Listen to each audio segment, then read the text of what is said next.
mankalaza ny fetim-pirenenany kosa ny frantsay tamin'ity androany ity ho antsika teto Madagasikara dia tetsy amin'ny garizy constitue France tetsy ny frantsy no manapateraina izany lanonana izany io zay rentsika izany.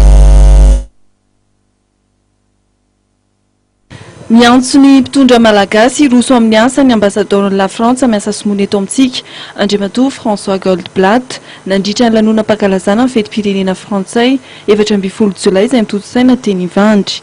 Faniriana izay nambarany fa tsy avy amin'ny la Frantsa fotsiny ihany.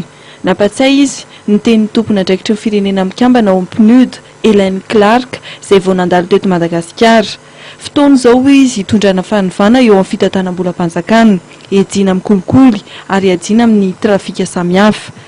Fanavozana izay iakinan zavatra maro ao anatin'izany ny fifanarahana miaraka amin'ny mpamatsy vola iraisam-pirenena.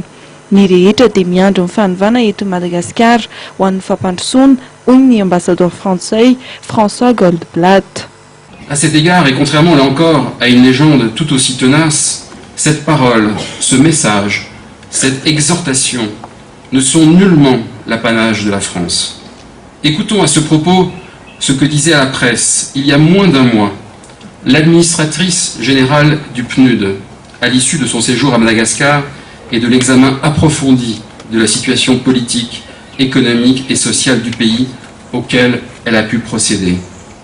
Il est temps maintenant d'agir, a affirmé Madame Hélène Clark, grande figure, s'il en est, du système des Nations Unies, évoquant l'indispensable réforme des finances publiques, l'incontournable lutte contre la corruption et le nécessaire combat contre les trafics d'animaux et de bois précieux. Je cite Madame Clark, « Il est maintenant très important que les réformes soient réalisées. Beaucoup de choses en dépendent. L'accord de prêt du FMI, le réengagement total des bailleurs. Il est question d'une conférence des donateurs à Paris à la fin de cette année. Les gens ont besoin de voir que Madagascar met en œuvre les réformes nécessaires à son développement. » Ny Prime Ministre malagasy dia nilaza fa miroso amin'ny ezaka fampandrosoana ny gouvernemanta malagasy. Andalana ihany koa izy ny fametrahana ny demokrasia eto Madagasikara ary ny firosoana ny fifidianana be ny tanàna sy mpanolotsaina izay ho toto-tsaina ndraiky amin'ny 30 Jolay izao dia mitory izay firosoana ny fametrahana demokrasia eto amin'ny firenena izay. C'est avec fierté et certitude que j'affirme que la démocratie suit son cours dans le pays.